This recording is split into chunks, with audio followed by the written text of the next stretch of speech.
Kwa sasa waumini wa eneo hilo wanakabiliwa na changamoto kubwa ya ukosefu wa nyumba ya ibada, hali inayowalazimu kusafiri umbali mrefu ama kuswali katika mazingira yasiyo rasmi.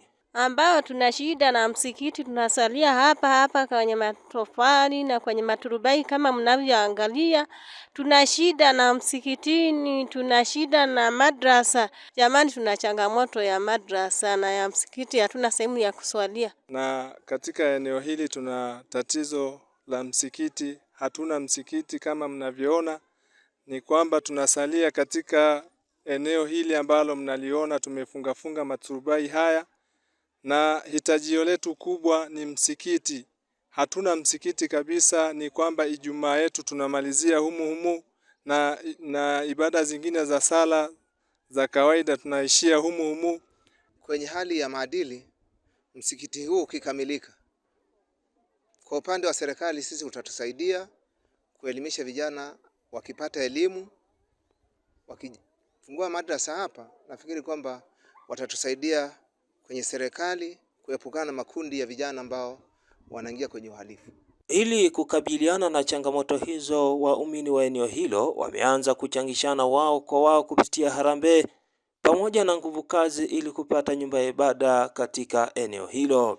Kwa hiyo liniomba nije nisimamie harambee hii, na watu hawakuwa ni wengi na mazingira ya kijini ni magumu kidogo. Kwa leo tumeweza kukusanya shilingi 3,307,024,200. Hii ndio pesa ambayo tumeikusanya kwa ajili ya zoezi hili la leo. Kwa tunaendelea kuwaomba Waislamu wa mahala popote walipo watapewa maelekezo na uongozi wa msikiti huu ili waweze kuchangia na waumini hawa waweze kupata msikiti mzuri kwa ajili ya kumwabudu Allah Jalla wa Ala. Allah walipe kila la kheri.